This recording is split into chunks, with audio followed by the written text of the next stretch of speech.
What's up, everyone? It's the One and Dennis here with a very special video today. As part of my Christmas celebration, this is the 4th year of me doing the One N Nation Christmas celebration over on Twitch.tv. I am doing a video review of a movie that just dropped, and that movie happens to be Violent Night.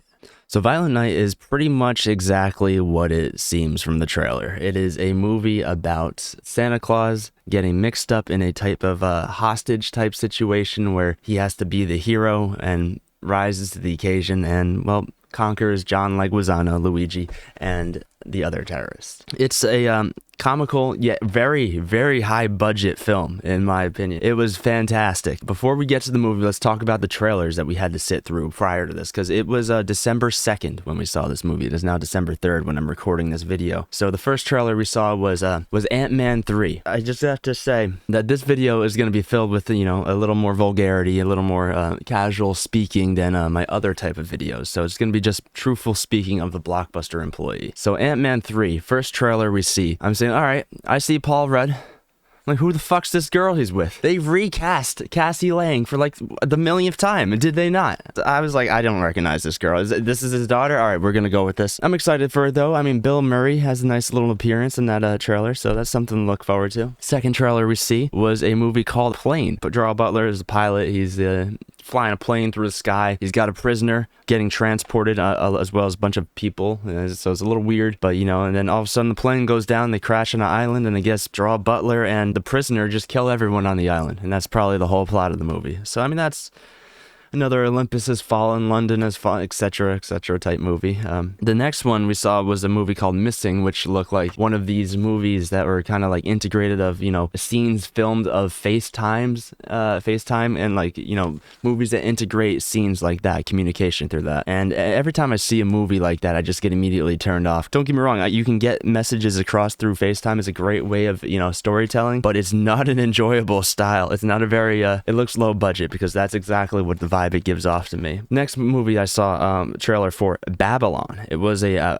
Brad Pitt, Margot Robbie movie, and looks like it was like about Margot Robbie being a movie star. I gave zero fucks about this movie, but I'm sure I'll see it down the line. Next one, of course, the movie I knew I was going to see a trailer for, Avatar 2, The Return of the Smurfs. No fucking idea what this is going to be like, but, you know, I was watching it, man. I was watching the trailer, and I'm not shitting on the movie before it's out, but I'm just a little concerned. You know, it's all pretty much a CGI kind of graphic movie, and you know, it's going to be I think someone stated see it in 3D. I think the director said see it in 3D. I'm not sure, don't quote me on that. The frame rate in the trailer it wasn't doing it for me. I don't know. It looked a little choppy. It looked like RTX was off. I don't really know, man. I don't know if I'm going to go see Avatar 2. The next movie was a movie called Megan. And this movie is ruining the name Megan for everyone, because it's about a child robot, like a companion, like to your daughter or your son can get one of these robots. If they don't have friends IRL, they can be friends with the robot IRL. And this robot protects the kid as well, you know, make sure it doesn't get hit by cars and shit. Well, this robot, I guess, develops a mind of his own, and Megan turns into a crazy fucking bitch. Seems like a possibility for a hysterical kind of, you know, murder movie. But then they dropped the best trailer of all on me at the last fucking second. And I'm like saying to myself, who is this guy in the fucking trailer here? Is this Scott Seiss, the comedian guy? Is it? And it fucking was. Sorry if I said his name wrong. Dude, it was a red band trailer, so immediately it already sticks out from all the other green band trailers. I'm watching it, and it's about a bear, and this bear is just acting crazy. And then they go a little bit more, and then I see Ray Liotta, and I'm like, oh, fucking Ray Liotta, rest in peace, brother. Fucking so sad to see him. But this fucking movie, like a plane, I guess, gets shot or something. They open up their cargo and drop a bunch of shit over the forest, and it's fucking pounds and pounds of cocaine. This fucking bear, I guess, is going around snorting the fucking cocaine and fucking going out and eating people, like jumping and running all fucking crazy fast and shit, man. Oh my lord, it was actually kind of fucking hilarious. Yeah, I think I'll go see that in the theaters. That's fucking awesome. So now we get to the movie,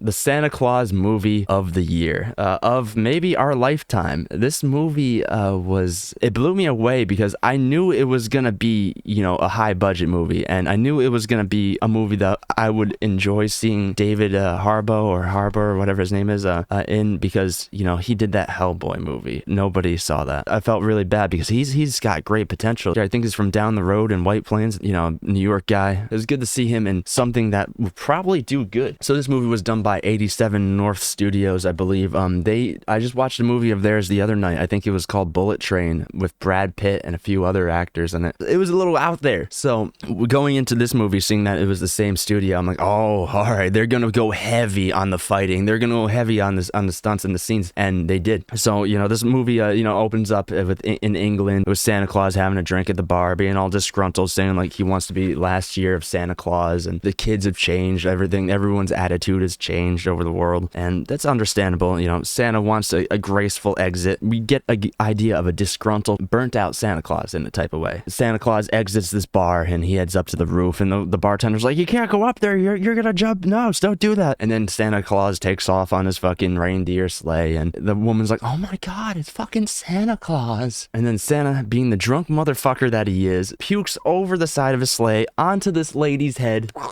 Cue the title card, Violent Night. So then we snap back to reality. Boom, we're in Connecticut, I think, because I see some Connecticut license plates, which honestly, judging by the characters in this movie, they all seem like Connecticut kind of bougie stuck-ups, you know. These are the kind of characters they're about to introduce to you. We see a dad. This dad, I guess, clearly we get hints that the marriage, his marriage is falling apart, but they have a kid, and they're trying to have a great Christmas for the kid, so they're grabbing the family and going down to the family estate, essentially, is the beginning of this movie, the opening plot. So we roll up the family of three. It was a husband, wife, and daughter. These three go over to the family estate. Honestly, it's a gated, kind of really, really pricey, bougie looking place. So they go in and they start going off all the characters that are in the family. Like there's a crazy drunk alcoholic sister. There's her actor boyfriend. There's her first son from a prior man there he's just like a social media kind of whore, like kind of grown up with a cell phone right out of the womb in his hand. Like, so after they go over all the characters in the room, the grandma shows up, and the grandma's played by Beverly D'Angelo, and this is the absolute opposite of the Christmas mom character that she plays from the Vacation series. Like the absolute polar opposite. The first thing, she comes in, she's yelling at someone on the phone. One of her lines was, "Don't shit in my mouth and call it chocolate cake." And I'm like, oh my God, you're awesome as fuck. One of the ongoing jokes is that like they all tried to impress the mother by naming like their firstborn child after her or something like that. So that means the little girl's name, I think, is Gertrude. When she sees her grandma, she's like, everybody calls me Trudy now. And then Beverly D'Angelo looks at the fucking father and says, well, something along the lines that well, she sounds like a whore now, doesn't she, or something. And she goes on to say, like, oh, it's okay, she doesn't know what whore means. I was like, what the fuck? Grandma's just straight up dropping bombs in front of the kid without the kid knowing. She was so savage in this movie. She is a fucking trooper, man. So we snap back from the family to a scene of Santa Claus now. Santa Claus is going full speed. This is Christmas Eve. He's going down chimneys, going through people's, you know, dropping off presents and shit. And we're seeing all the cliches pop up here. He goes down the chimneys. He's looking at what people were listing on their list. Is cash, cash, cash, cash. Video games, cash, cash. That's all people are asking for, is cash and video games. There's the ongoing joke for his present disbursement. Another situation where he ran into a house, and there was nothing but Amazon boxes under the tree, and oh my God, I felt like someone stabbed him in the fucking gut there, which eventually someone does. I'm talking a metaphorical stab. He goes through the typical Santa behavior. He eats the cookies, he drinks the milk, he insults his skim milk, and then he eventually starts walking, and it's like, and then we find the real thing that he's looking for. It's the fucking bar. He starts pouring himself half cups of brandy and shit. He's drinking brandy and fucking eating the cookies, and then eventually grabs a 6-pack of beer off a guy's table and starts drinking that as well. Now that we've got a good idea of what Santa's currently doing, what the family's currently doing, these two different plots going on all at once right here. The next scene where the little girl of the Trudy, she tells her parents that I never got to tell Santa what I wanted for Christmas. How's he gonna know what to bring me? I mean, a little late, you know, you bring it up on December 24th to bring that up to your parents. That's kind of a little fucked. She's like, Dad never took me. It's all Dad's fault. Like, yep, sure, make Dad want to fucking feel like shit on the most happiest holiday of the year about to come up. Jeez. Thanks a lot, Trudy. This devises the dad. This dad is actually, I give this guy props. Like, this is good writing, because the dad is like, fuck, I know I can't bring her to the mall. What can I do to try to make her believe that she can talk to this fucking fake guy? And that's where he comes up with the idea of getting her a walkie-talkie out of his like old childhood shit, he finds one with a headpiece, an earpiece, which is very essential because that's what actually allows her to have these conversations with Santa down the road, that earpiece. So they were very specific about the item that he got her. Dad presents to the daughter this item, this walkie-talkie with the earpiece. Is like, this can make you talk to Santa, but he might not respond because that motherfucker's busy tonight. He didn't say it like that, but essentially he gave her the nice heartwarming story, and now we had a good idea of what she could use if something happened in this movie, which it all does. You know,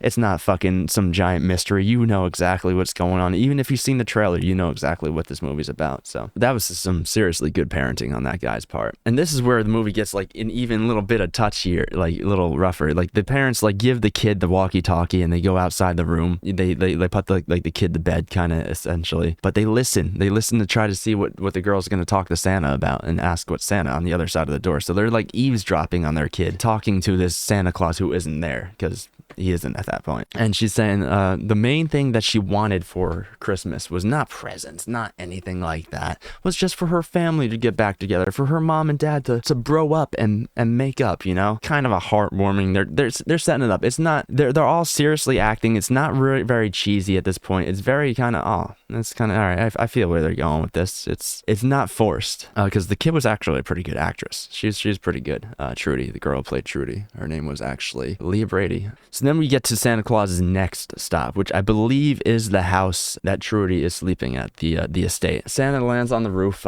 His deer shit on the roof, and he ends up, he's like, "What are you, pigeons?" So he compares them to pigeons, and he looks towards them all at once. He's like, you know, Rudolph would never, implying that Rudolph isn't there anymore, that he's either retired or from the past. Santa Claus is drinking brandy and playing a little bit of shut-eye over there for a little bit in a nice little rocking chair or some sort of situation like that. And then enter John Leguizamo. Johnny Legs enters the picture. He approaches the security guard station outside the estate. Says his car broke down. He's like, oh, blah, blah, blah. And then pretty serious guy, he, boom, shoots the guy right in the fucking head. Right in the fucking head. And I'm like, all right, so this is about to start getting lit. All right, it's just about to start going down. My biggest fear with having Johnny Legs as the villain was that he was going to be kind of like a sarcastic kind of like, I wasn't going to be able to take him serious, but he was fucking dead serious throughout this whole movie. He played it pretty well. We start to cut the scenes of all the staff throughout the estate now flipping from good to bad with like little iWatch bracelets on that had little red snowflakes on them, proving, oh, the time is now. Now we turn.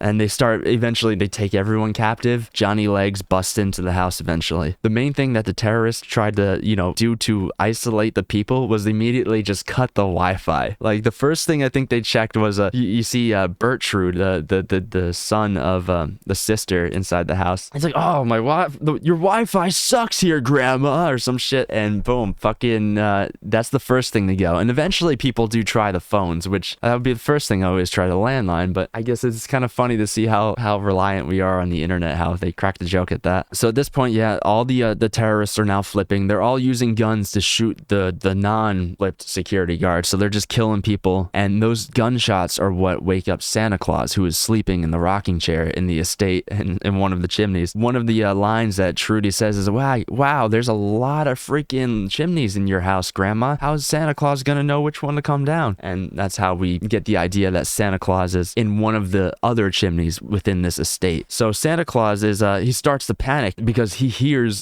someone approaching. He hears someone coming at him. And the way Santa Claus gets around is by this like nose magic. He does like this, his nose magic to make him, he starts flicking right around here, I think it was. I don't even know what he was doing, but it was little sparkles that would send him up the chimney in like a magical form. He called it Christmas magic, and he always claimed that he didn't really understand it, which is the running joke throughout the whole freaking film. Terrorists bust into the house. Beverly D'Angelo knows that they're coming in. She has two of her security guards escort her, and the sister's like, oh my god, she's going to the panic room, follow her quick. And they're like, only two people could fit in the panic room, and then they're trying to decide who it was. It was a funny exchange between the family, and then eventually Johnny Legs enters the room. He's like, yeah, you ain't going in the panic room. I'm pretty sure in this scene, in Johnny Legs' entrance, he says, bah humbug, motherfucker. And then I think he curb stomps someone. If not, shoots someone in the head. That's what I had written down. He had a really, really grand entrance here, which I give him props for. So after we port back from Johnny Legs being evil as fuck, we go back to Santa. Santa can't get up the fucking chimney. The terrorist comes, and when the terrorist discovers Santa hiding behind the tree, they have a struggle, grappling each other, and he shoots the gun at the ceiling. And the ceiling triggers the reindeer on the roof to start freaking panicking. The reindeer they start taking off, and Santa's like, he knows exactly the rhythm of their feet, so he knows what they're about to do. And he's like, no, no, because I guess Santa doesn't have like AAA or anything like that. Once Santa's reindeer are gone, they're gone, because we didn't see them again for the rest of the film until like the end of it. Santa's reindeer take the fuck off. They wanted out. They were out. They're like, nope. So now Santa Claus is even more fucking pissed and flustered and confused in this fight that he ends up fighting this guy. So they both end up going out of a window. You know, they're fighting. They're going at it pretty hard. And this is where you see that they're really putting emphasis on these fight scenes. You can tell that they're really fucking stunted out for this film, because this little guy would not stand a chance. David Harbour is fucking huge. That guy he's a ginormous dude compared to this dude in this scene. So I'm like, all right, there's no way this dude would stand a chance against him. But eventually, you know, he holds his ground. They go out of the window. The terrorist gets impaled through the fucking chest with an icicle that was like some sort of like either icicle from the ground or some sort of decoration. It was absolutely brutal right through the fucking chest, man. It was absolutely nice. This point on, you kind of get the good idea that they're placing emphasis also not only on the fight scenes but the outcome of. So now that Santa Claus has exited the estate, he's out on the ground, out in the snow, next to a dead body, freaking the fuck out. He starts to flee. He starts to walk away on foot, knowing that his reindeer have abandoned him. But he looks in the window real quick and he sees the family being held at gunpoint by the terrorists. We see Beverly D'Angelo getting threatened by Johnny Legs in this scene, and she just gets punched right in the fucking face, man. Oh, she fucking takes it. Johnny Legs literally screams in their face, sit down and shut the fuck up. In this part, we see Santa really evaluating through the window. He sees Trudy, he sees the kid, and he starts having like a change of heart. He's like, oh, I know, fucking kids, I'm so disgruntled. Everything's going wrong. This is a fucking terrible time. But he starts to have a change of heart, and we can see it. He's like, oh, I gotta save that fucking kid. I can't be that evil. This is the scene where we figure out that there's, I think, $300 million in a vault in the bottom of the house, and that's why John Leguizamo and these terrorists are there to pretty much abduct it from her. And John Leguizamo, he's pretty serious here, so he's all about the money. At this point, we see Santa he still has his present bag, which is an awesome kind of concept. It's a lightweight bag where it has always one weight, but you put your hand in, it's like some sort of portal dimension to keep pulling out presents based off of what he can grab, essentially. So it's just like a black hole that leads to a different place. He keeps pulling out boxes, video game box, gift card, envelope. So Santa makes his way from outside into like a lower recreational rooms where there's like pool, darts, and all these other types of games down there. Eventually, he's confronted by another security guard in this recreation room, and this security guard is much more bulkier, I'd say, than the last one, because he definitely, it seems like a more equal, if not like Santa's the underdog type fight, because this guy was fucking, he was pretty jacked, I thought, and he held his own. There was a lot going on in this fight scene. They used every single concept of a recreational room device in the fight that you can imagine. So there's a part where Santa's punched over a pool table, and he puts a bunch of pool balls in a sock and starts beating the guy. He beats his hand, beats him across the face with the pool balls, socks, like some sort of prison fight. There's a dartboard in there. He throws darts at him. He eventually, I think, shoots one into his thigh and starts forcing it into the dude's thigh, I think maybe at one point. There's a lunging part, I think, in this fight where a terrorist is trying to stab Santa, and Santa opens up his bag, so he ends up stabbing the black hole portal and coming back with like a video game. He stabbed through a video game box or something like that. It had gimmicks and jokes throughout the fight that were littered with all the elements that they were using. I believe Santa Claus at one point aisle drives this dude into a fucking pinball machine, and I'm like saying, oh my God. Oh, it looks so painful. Eventually, this fight ends with, I think it was a Christmas tree star. I think a tree is in that room as well. A star gets knocked off, and Santa takes the star, jams it into this guy's eye, and that wasn't enough to really puncture as much in his brain to really fucking kill him or like disable him at least. Dude's still running around trying to kill him with a star in his eye, but Santa's like, all right, I'm gonna plug this shit in.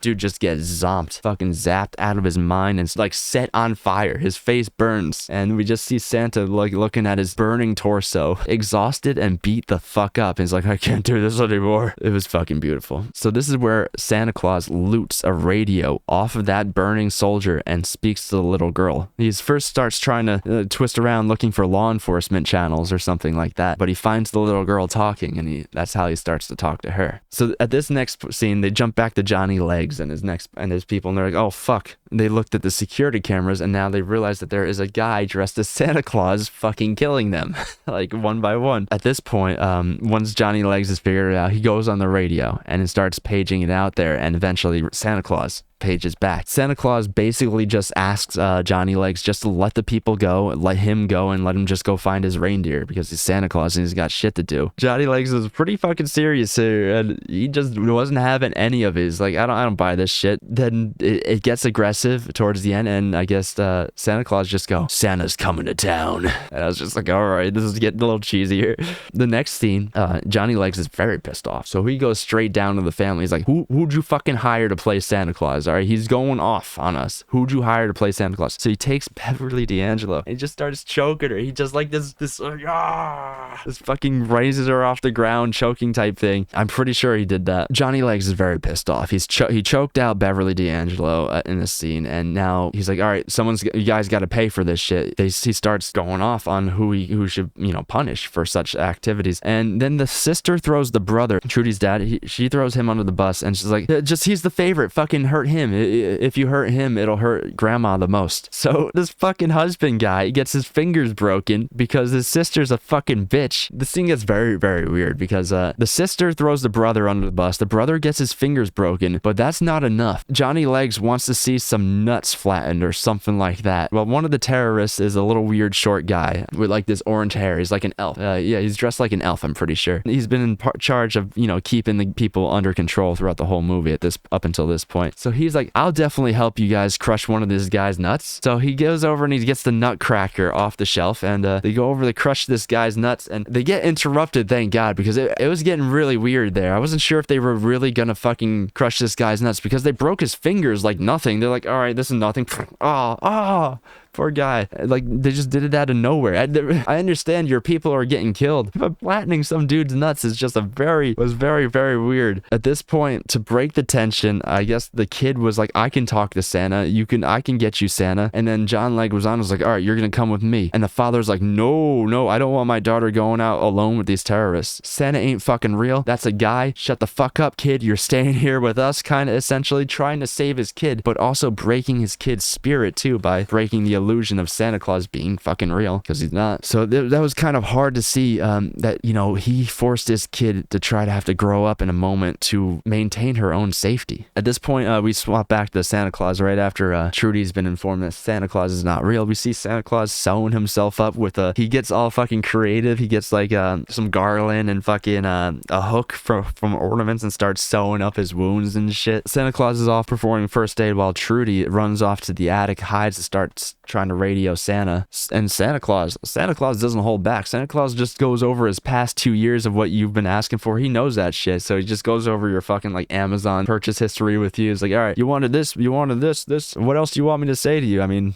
I'm fucking Santa. He states, I think, in this radio exchange with the girl that him and Mrs. Claus are going on year 1100. Oh my god, that is wild. After the Santa Claus Trudy exchange, we snap back to the elf guard with the people in the estate, and he's like, hey, I'm fucking bored. Why don't you guys open your presents? At this point, we see, some people opening presents here. The main thing was that the son had a card that was written there under the tree for the grandma, and the grandma read that, and it must have had some unsettling information inside the card, because when she just kind of had a really upset face, she kind of was stone faced while reading it and just put it away and like, I'll talk to you tomorrow about that, or whatever it was. So there's like a secret message exchange through the presents that eventually is revealed later in the film. One of the presents that was given during this scene was from the sister's boyfriend, who is an actor, a shitty actor. That's the idea that they give off about him. He gives grandma a movie, what do they call it? He gave her a pitch deck for a movie, for a low budget action movie, and he says like, Asia loves me, and he just starts fucking acting all suave and shit. I'm like, oh my god, what a fucking cringy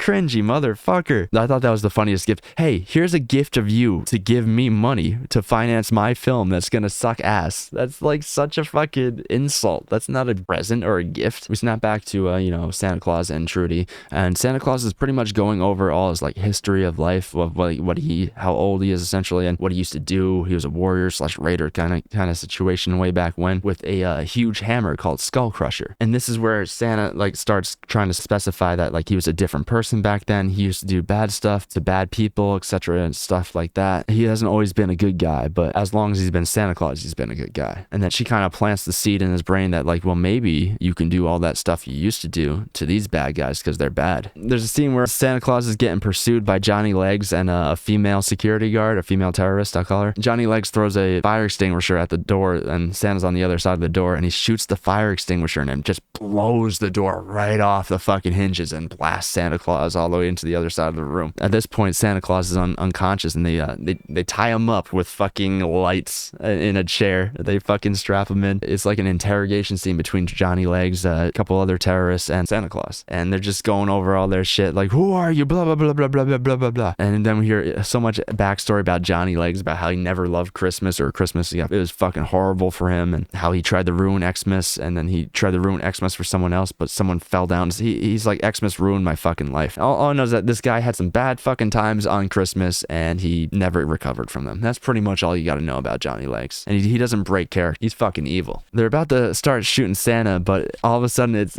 Santa can't do his magic to get up the chimney, so he's fucking really stuck in his chair. It starts snowing in the room that they're in, and everyone's like, oh my god, this is a miracle. But really, Johnny Legs tastes it. He's like, this is fucking styrofoam, bro. You're getting hoaxed right now. This is a hoax. It was the kid in the attic putting styrofoam into the air system, the airflow system, that it was blowing out. It was nothing but styrofoam. So this bought Santa Claus some time to pretty much get out of his chair and then do his nose magic up the chimney. What it was fucking awesome was that everyone in the room was so fucking baffled. They're like, what was it? And then Johnny was like, what do you have, like a pulley system?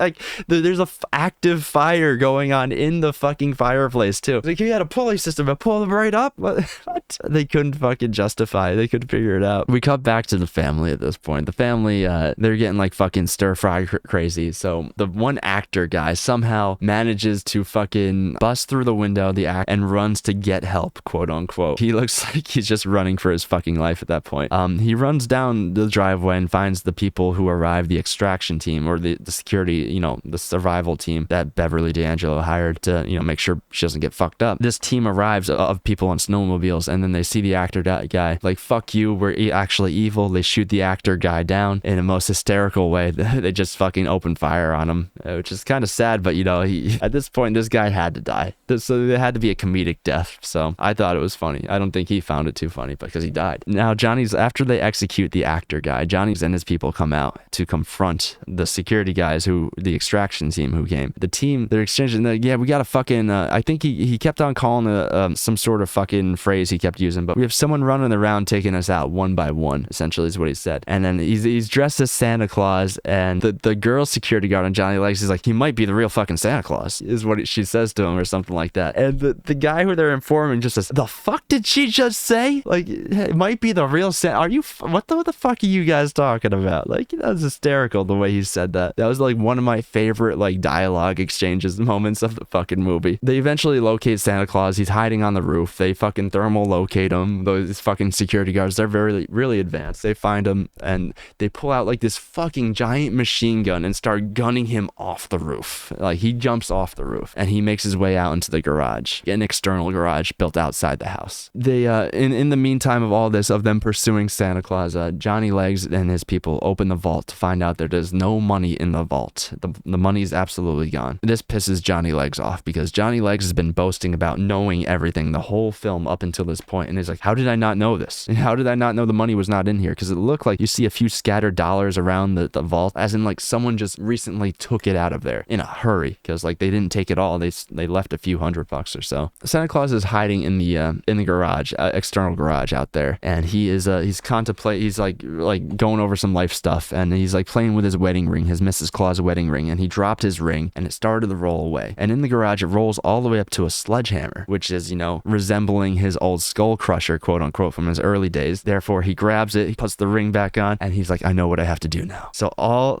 the next like 10 minutes of the film is all these security, the extraction team, the security force team, trying to enter the building of the garage to fight Santa Claus, to find him and kill him. And Santa Claus murders every single one of them in the most cringeworthy way possible. Like, watching the way he killed it, there was a lot of skull violence. The the freaking sledgehammer blows that he performed in this film was, oh my god, there were so many of them. At one point in this fight scene, he gets a pair of ice skates. He starts using things that he finds within the garage. There's a fucking brutal decapitation where he fucking pins a dude to the fucking wall, cuts him by the neck with the freaking ice skates, leaves the ice skates in the wall with the head on top of it. The body just falls. It was fucking brutal. You can really see that whoever filmed this fight, did the fight choreography for this, was like a really trained fucking warrior with two-handed weapons as well as one-handed weapons. There were so many freaking amazing fight shots in this movie. He's sucking on a candy cane, and we all knew it was gonna happen. He's gonna suck the candy cane into a shiv and stab it into someone's neck, which he does in this fight, which was very, you could just tell from the cover art. Look, he's got the candy cane chilling there. You know what he's gonna do with that candy cane the moment you see it, and they followed through 100% on that, which I was very happy for. So another one of my favorite kills is in this scene. You see a snowblower, you know, the ones that you push down your driveway with those crazy like blades in the beginning to like chop up the ice and snow and shit. You immediately know someone's getting either fucking sucked into that thing or run over by that thing, and they absolutely fucking deliver on that. And that was, I jumped out of my seat. I'm like, yes. I've never been happier to see chunks of fucking skull fly everywhere. They followed through, and I give them props for that, because how many more holiday type theme kills can you do? They're hitting everything in this film. As many fucking type of ideas that you can think of, they're hitting it. So there was the snowblower exchange, there was the ice skates, there was the shiv in this scene, and there was sledgehammer kills like no other throughout this garage scene. So this garage scene was absolutely, they probably took weeks to film this garage scene. It was fucking amazing. After Santa Claus has killed everyone within the garage, he busts out the back door of the garage, and he sees the one guard who's like organizing everyone with a strike team, and he just goes, Jesus Christ, out of fear, you know, of seeing him. Like, oh my god, I was shocked. Santa Claus replies, nope, just jolly old Saint Nick. And he fucking just like throws this like sledgehammer and donks him in the back of the head. Fucking dunzos. We snap back to the family situation to find out that the son was the one who stole and hid the $300 million. He stole and hid it outside the house, and was going to take it just to be a dick. Just not even to use the money, just to really get at his family, because he believes his family was like the reason that his marriage didn't work out and shit like that. And they go into stuff like that, which is all kind of believable and understandable. But I don't think that the husband, you know, the father of that kid, I don't think he really had a spine. And I don't really believe that he could have. $300 million is a lot to steal. I don't know. I don't think he had that many balls, but they played it like he did have that many balls. So he had 2 balls. At this point, we head into the house again to find the kid in the attic who's been creating like Home Alone style traps to try to, you know, deter the terrorists from getting to her. We see a lot of nail traps, which are obviously placed there, but then, you know, this guy goes up the fucking stairs. Eventually he gets a nail through the fucking jaw, which is really uncomfortable to see. Oh my god, just seeing him, because the camera's face, like, it's a close-up camera shot of him where we see just the nail from bottom and a call out right here, right under his tongue. It's absolutely cruel. It gave me the jitters, man. I didn't like that at all, but it was a fucking sick looking scene. Eventually he took a bowling ball to the head when he was trying to pull out the nail, or some sort of nail that flung down at him, or something was in him, and the nail went into his head, causing him to die. And then he also fell backwards in this scene on a fucking nail trap, and we see just the amount of blood, and it was just nothing but nails on the ground, and he went like ass first onto it. It was so fucking grimy seeing all the blood on the ground there. Oh my god. So we got the short-haired security guard lady up in the attic trying to pursue the little kid now. She's taking bowling balls to the face. She's getting donkified by the kid's traps. Eventually she corners the kid and is about to shoot the kid. She's like, I got you, kid. You're gonna fucking die now. And then Santa Claus donks that lady's arm and fucking throws her into the ground over there. Saves the kid. Tells the kid to close her eyes, sing jingle bells as loud as she can. And Santa Claus takes his sledgehammer, walks over to this female terrorist, and then boom, just donks her head and crushes her skull. It was we don't actually see the hammer hit the skull, but we see the blood splatter from it, which is actually quite nice and quite deserving too. That bitch, she was about to shoot a kid. He's like, he even said it, you were about to kill an innocent child. You're on the naughty list, bitch. He didn't say it like that, but so now we go back to the little elf security guard taking care of the other family members, the sister, the son, and the wife now, the ex-wife of the husband. We go in there, they're all kind of going stir crazy, and they eventually just beat up the security guard. He got the green light to kill all the hostages, and he didn't pull the trigger trigger right away. Instead, he was like, oh, who should I do first? Blah, blah, blah. And then they eventually turned the situation on him, beat him up. It was a nice little subplot. Wrapped it up pretty nicely. We snap back to outside. Santa Claus is outside now. He's crafting the perfect snowball, and he knocks a dude straight out with this perfect snowball. And then he begins to pursue Johnny Legs. During this scene out here too, we see the husband and wife rekindle by fighting people. You know, like, oh my God, we actually still do love each other. We can work this out, blah, blah, blah. And they come together under like this little nativity scene, and the kid eventually sees him and is like, oh, it's so heartwarming. During this scene, there's a few brutal sledgehammer kills outside too before they hop on the snowmobiles, which were actually worth noting. They're really in love with the neck stabbings. The wife takes a nice icicle and stabs one of the security guards in the neck there. Santa Claus eventually gets on the snowmobile and pursues Johnny Legs, and for like the ultimate final showdown, Johnny Legs lures him to a fight area by an abandoned cabin. Santa crashes the snowmobile, not knowing how to use it, into the stump nearby and goes flying through the cabin. This final fight, you know, they build it up to this like whole epic fight between the two, and